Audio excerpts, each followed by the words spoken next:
بسم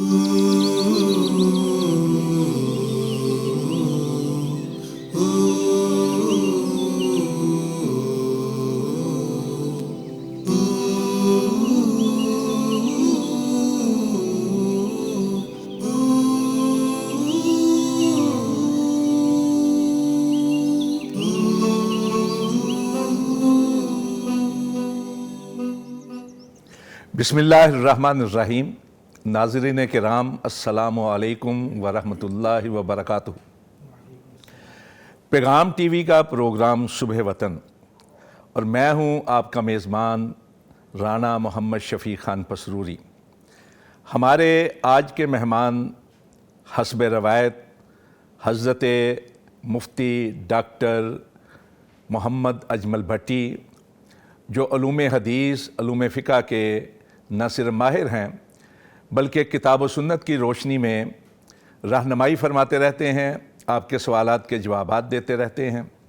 اور ان کے ساتھ تشریف فرما ہیں ہمارے پاکستان کے نامور مجود اور قاری حضرت قاری محمد داؤد منشاوی۔ ناظرین کرام، پیغام ٹی وی انٹرنیشنل سطح پر کتاب و سنت کی روشنی کو پھیلانے اور دین کی رہنمائی فراہم کرنے کے لیے اپنا کردار ادا کر رہا ہے۔ میں، آپ اور ہم سب تمام مسلمان اس کے ساتھ معاونت کریں، اس کے ساتھ تعاون کریں، اپنا کردار ادا کریں، اپنا فریضہ ادا کریں، تاکہ خیر کے امور کو عام کرنے کے لیے اور منکرات سے لوگوں کو روکنے کے لیے یہ پیغام ٹی وی جو ہے اپنا کردار آسان انداز میں پیش کر سکے۔ اس کے لیے ضرورت ہے آپ کے تعاون کی۔ زکوٰۃ، صدقات، خیرات، عطیات، اس کے ذریعے سے زیادہ اس کو تعاون فراہم کریں۔ ناظرین کرام، ہمارا یہ پروگرام صبح وطن، اس کے ساتھ تعاون کیا ہے دارالاسلام انٹرنیشنل نے اور الطیبہ انٹرنیشنل نے۔ آج کے اس پروگرام میں ہم سب سے پہلے تلاوت کلام حمید سنتے ہیں۔ میں گزارش کروں گا جناب قاری محمد داؤد منشاوی سے کہ وہ تلاوت کلام پاک ارشاد فرمائیں۔ اعوذ باللہ من الشیطان الرجیم، بسم اللہ الرحمن الرحیم۔ الرحمن علم القرآن، خلق الإنسان علمه البيان، الشمس والقمر بحسبان، والنجم والشجر يسجدان، والسماء رفعها ووضع الميزان، ألا تطغوا في الميزان، وأقيموا الوزن بالقسط ولا تخسروا الميزان، والأرض وضعها للأنام، فيها فاكهة والنخل ذات الأكمام، والحب ذو العصف والريحان، فبأي آلاء